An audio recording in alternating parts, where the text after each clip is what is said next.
Assalamualaikum warahmatullahi wabarakatuh, sahabatku.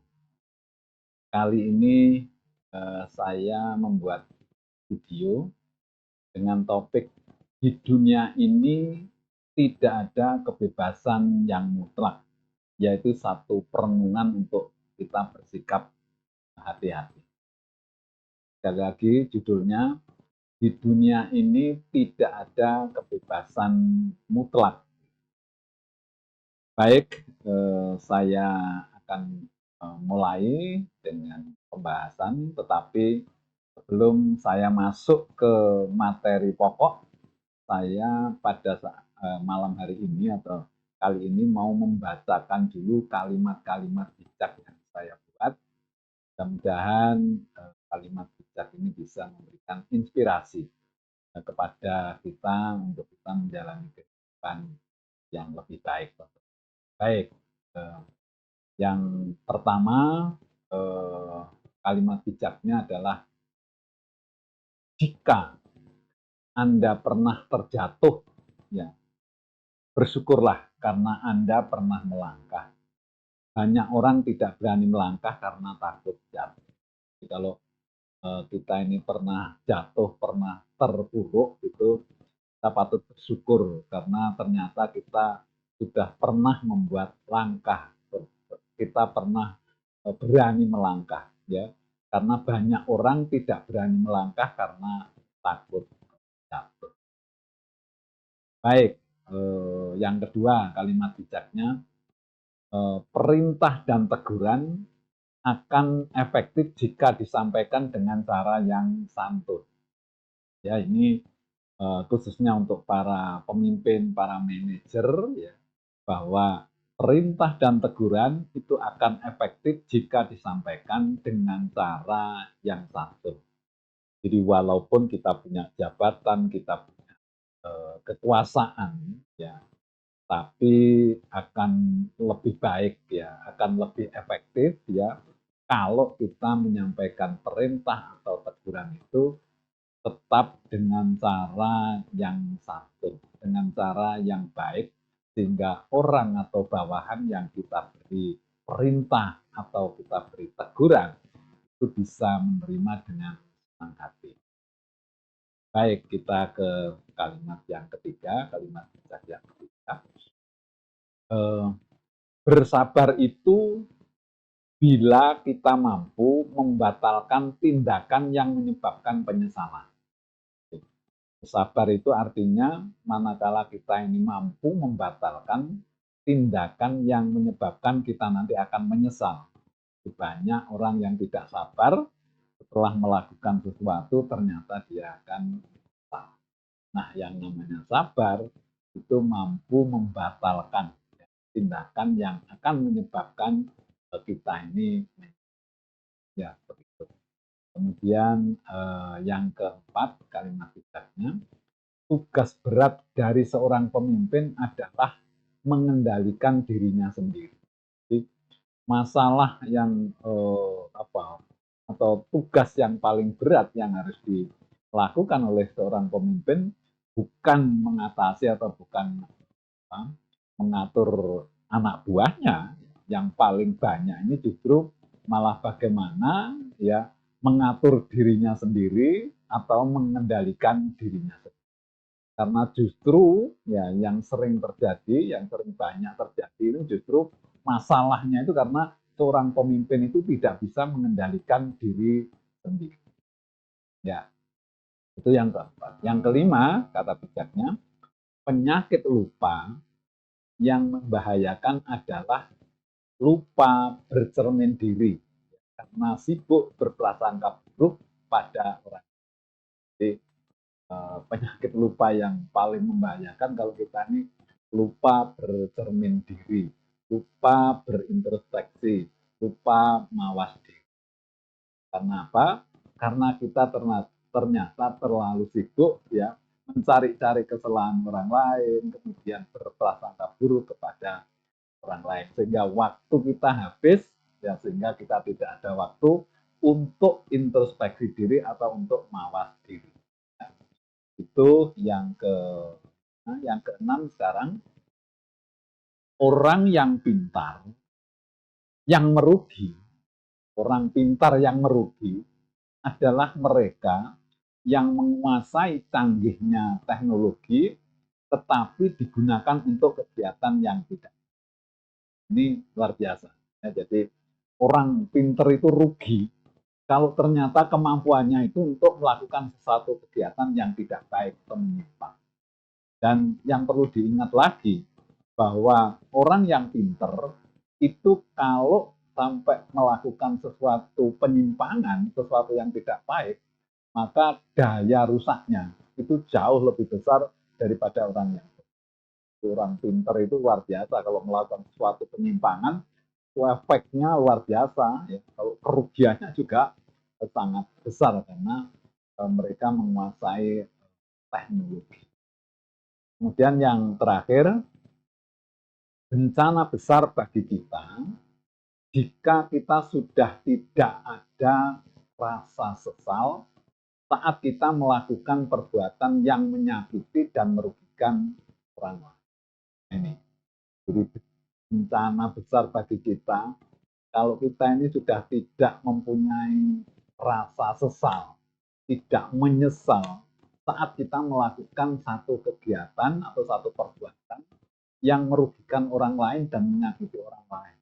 Ini kan sudah, ya, hatinya sudah tertutup begitu ya, keraknya sudah tebal, jadi tidak ada rasa sesal yang melakukan sesuatu yang merugikan banyak orang, menyakiti banyak orang, itu sudah ya santai-santai saja, tidak merasa bahwa yang dikerjakannya adalah perbuatan yang tidak. Nah itu bencana. Kita kalau kita ini tidak memiliki rasa sesal. Ini yang perlu saya sampaikan terkait dengan kalimat-kalimat bijak, mudah-mudahan 7 kalimat bijak yang memberikan inspirasi ya, kita. Baik, kita masuk ke materi pokok, yaitu bahwa di dunia ini tidak ada kebebasan mutlak. Materi ini dimaksudkan, ya, jadi materi ini saya maksudkan untuk yang pertama melunakkan. Saya ulangi, melunakkan pendapat bahwa berbicara dan berpendapat itu bebas. Jadi untuk melunakkan satu pemahaman bahwa berbicara dan berpendapat itu bebas.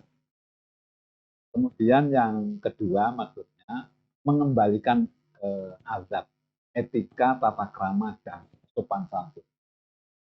Setiap yang kita lakukan, kita ini selalu mempertimbangkan perasaan orang lain. Jadi maksudnya materi ini disampaikan agar kita ini di dalam setiap melakukan satu langkah atau kegiatan, itu selalu mempertimbangkan perasaan orang lain kalau itu kebetulan terkait dengan orang lain. Tapi bagaimanapun juga, meskipun itu tidak terkait langsung, tetapi kita harus tetap mempertimbangkan perasaan. Kemudian dimaksudkan juga untuk supaya kita tidak bertindak seenaknya sendiri. Karena kalau kita ini pemahamannya bahwa di dunia ini bebas gitu, maka kita ini akan bersikap atau berperilaku, bertindak semaunya sendiri. Kemudian ya tentu materi ini ya, agar bisa dipahami sehingga bisa memperkecil kerusakan-kerusakan yang ada di ya dunia ini. Jadi kita menjadi sadar bahwa kita tidak berbuat sesuatu yang tidak tidak pantas atau dilarang oleh aturan. Baik, sahabatku, ya tadi judulnya adalah ternyata di dunia ini tidak ada yang mutlak. Itu kan perlu bukti, gitu. Perlu kita buktikan gitu. Saya akan memberikan contoh-contoh yang ya lumayan banyak. Ini maksudnya supaya kita ini meyakini betul bahwa yang namanya kegiatan kita ini tidak pernah ada yang bebas mutlak gitu. Yang pertama umpamanya saja kita ini duduk gitu ya. Duduk. Duduk itu kan satu tindakan apa mau kita sendiri kan gitu, seolah-olah seperti itu. Tetapi ternyata duduk itu juga tidak bebas ya. Kalau kita duduk di tengah jalan raya ya, itu juga tidak boleh gitu ya. Jadi ada sesuatu yang tidak membolehkan kita ini berbuat duduk di mana saja. Gitu. Jadi pasti ada satu larangan-larangan gitu. Kemudian berdiri, ya. Berdiri ini juga tidak bebas gitu. Ya. Kalau kita ini berdiri di tengah jalan ramai gitu, di lalu lintasnya ramai, ya tidak boleh. Ya. Kemudian juga berjalan. Berjalan ini ya banyak batasannya, banyak aturannya. Kita ini kalau berjalan mau menyeberang harus ada di zebra cross gitu. Ini kan berarti diatur, ya, tidak boleh sembarangan. Kalau kita ini berjalan di mukanya orang yang sudah tua, mesti kita harus membungkuk, memberi hormat dulu lah.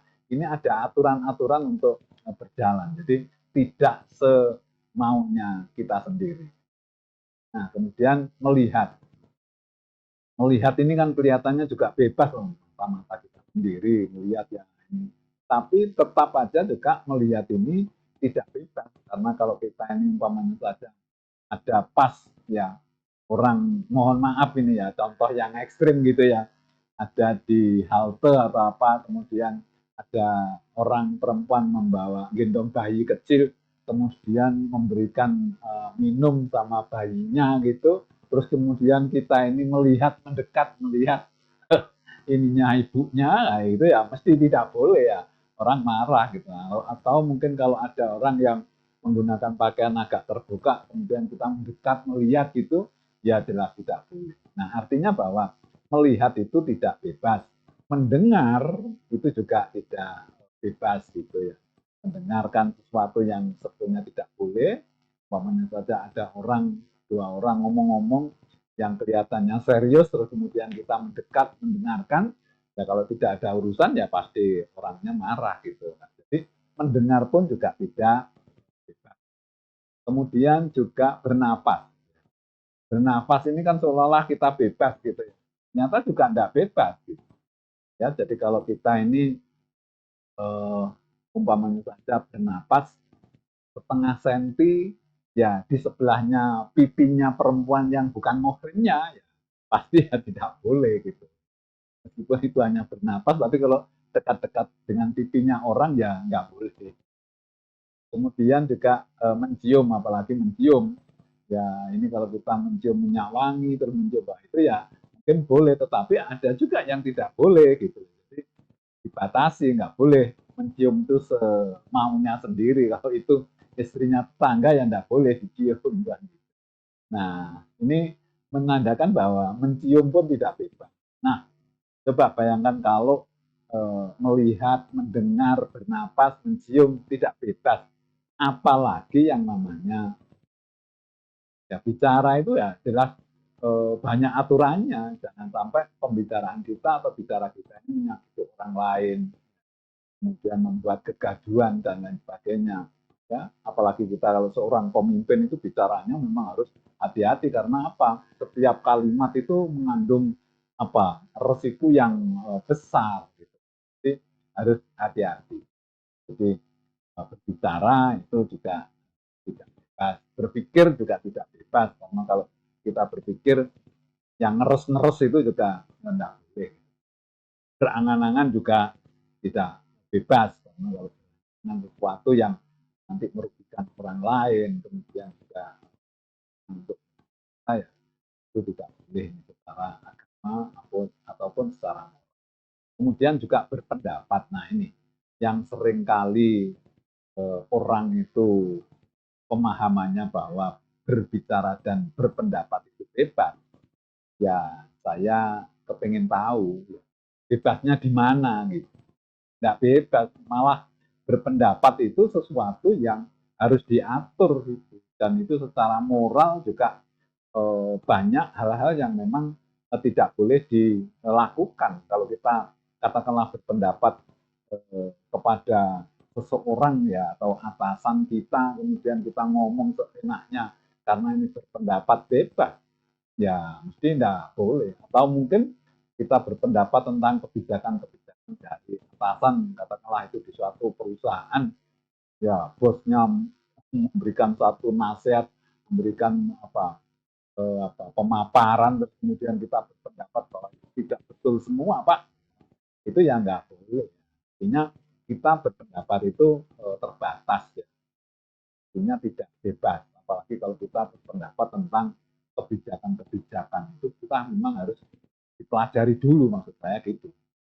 Jadi tidak begitu saja kita tahu sedikit, ya kemudian kita berpendapat, padahal pendapat kita ini salah gitu. Jadi harus hati-hati karena orang berpikir itu bisa macam-macam, bisa beda-beda. Menurut kita ini benar, tapi menurut orang lain bisa salah gitu. Apalagi kalau kita kaitkan dengan peraturan dan undang-undang. Kemudian sholat ya. Saya kasih contoh, memang ini saya kasih macam contoh banyak supaya kita ini yakin bahwa yang namanya kegiatan yang kita lakukan itu tidak ada yang bebas mutlak, bebas absolut, semau kita itu tidak ada. Sholat itu malah banyak aturannya, belum aturan dari agama, belum kemudian kalau kita sholat di tengah jalan ya tidak boleh gitu. Ya. Kemudian puasa juga begitu, ada aturan-aturannya gitu. Boleh begini, tidak boleh begini, itu kan aturan gitu. Ya. Kemudian sedekah, dan meskipun sedekah ini seolah-olah bebas, tapi juga ada aturannya. Kita sedekah itu tidak boleh kepada orang yang memang kaya, ya, yang seharusnya tidak menerima sedekah, kemudian dikasih sedekah, ya. Walaupun ya kita ini rela, tetapi secara moral itu tidak ada kepatutan atau kelayakan, ya. Kemudian kalau kita sedekah dengan mengata-ngatai, ya, mencaci maki orang yang kita beri sedekah juga tidak boleh. Ya. Jadi sedekah pun juga berzikir, ya, berzikir ini seolah-olah kita ini bebas, padahal ya tidak. Berzikir itu tidak bebas. Kalau kita ini berzikir kemudian pakai loudspeaker yang keras sehingga suaranya memekakkan telinga para tetangga atau orang di sekitar masjid, itu ya mesti tidak boleh gitu. Apalagi kalau itu jamnya jam 2 malam gitu ya, waktunya orang tidur ya, ya nggak boleh gitu. Jadi nggak bebas gitu. Kemudian tidur, padahal tidur ini kan harusnya bebas ya, tapi ya juga tidak gitu. Karena kalau kita tidur di tengah jalan ya nggak boleh, tidur di rumahnya istri tetangga juga nggak boleh gitu ya. Nah ini ya, kemudian bekerja, bekerja ini juga tidak bebas ya, malah kalau kita bekerja di perusahaan atau di tempatnya orang itu banyak aturan-aturannya. Kita memilih pekerjaan juga tidak begitu saja bebas. Kemudian bepergian, pergi ya, itu juga tidak bebas. Kalau kita pergi ke suatu tempat yang tidak pantas dan bertujuan jelek, ya mau merugikan orang lain, mau mengancam keselamatan orang lain, ya itu tidak boleh juga.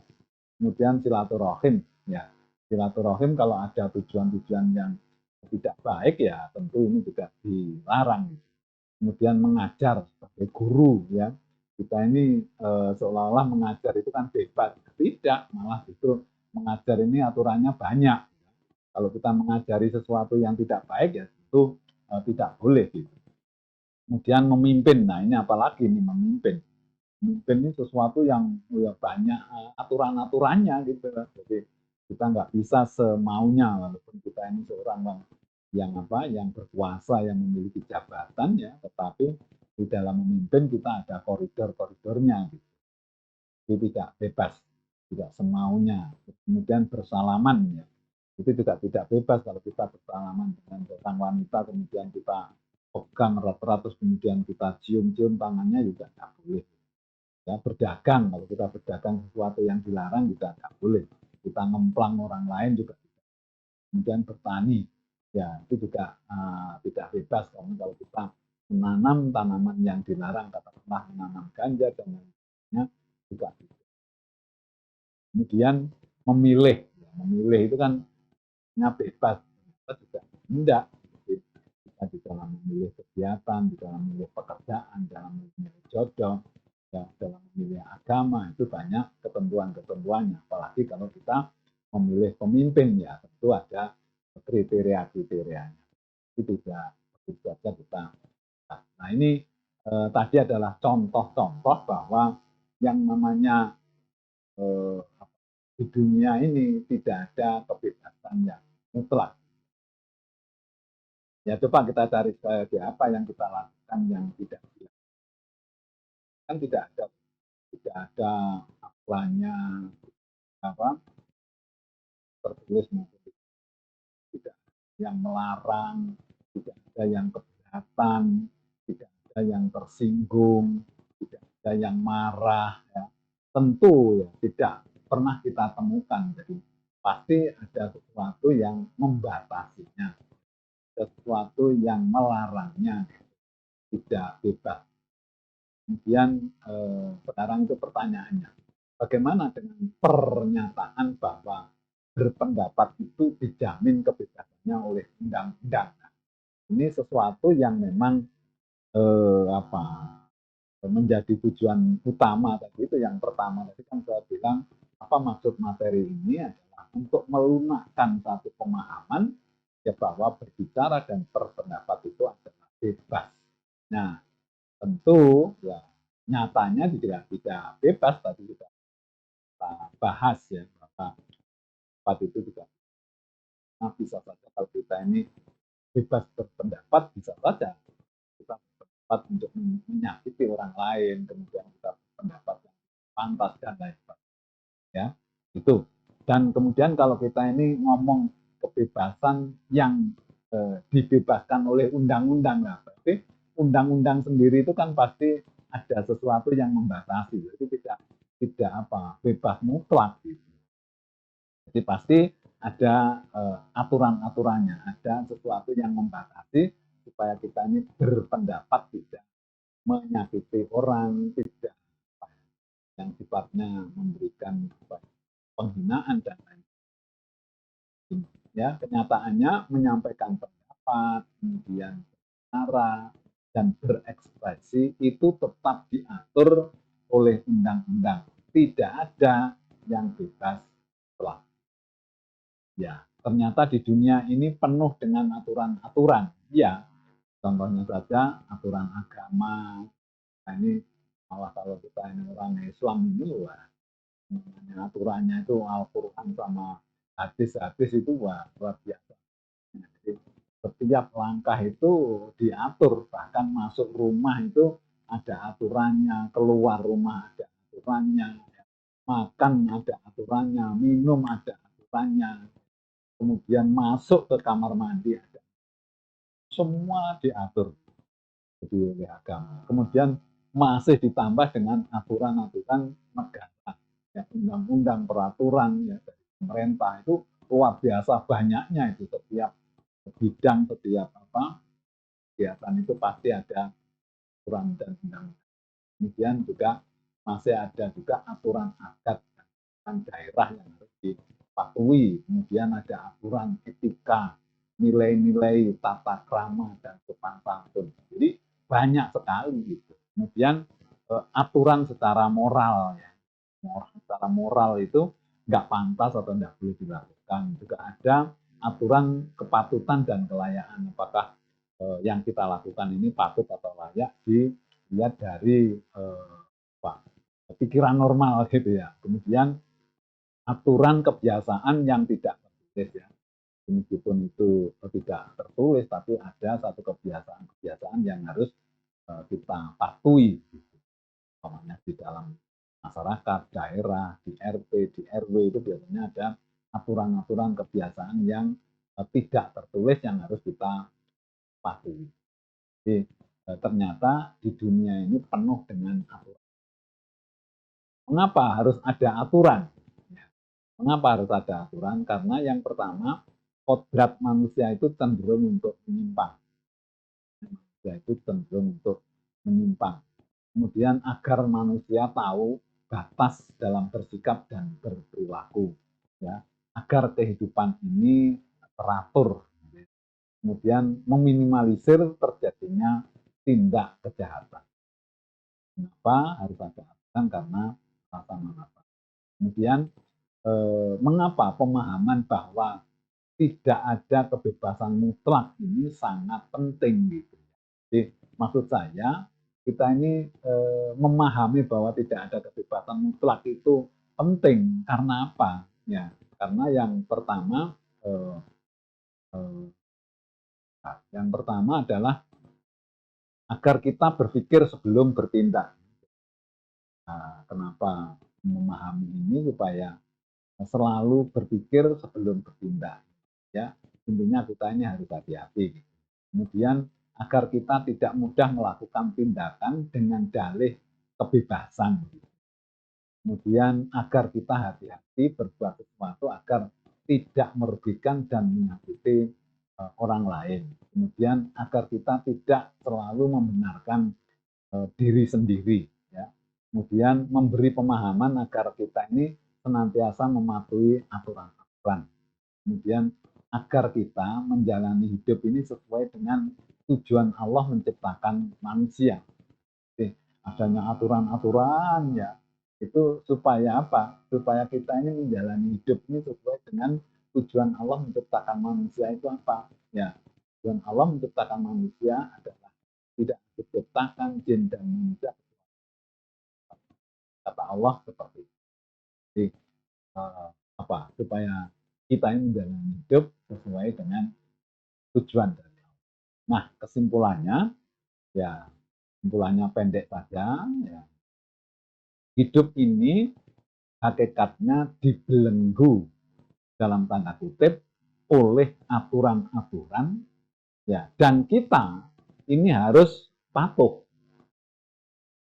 kalau kita masih ingin disebut manusia.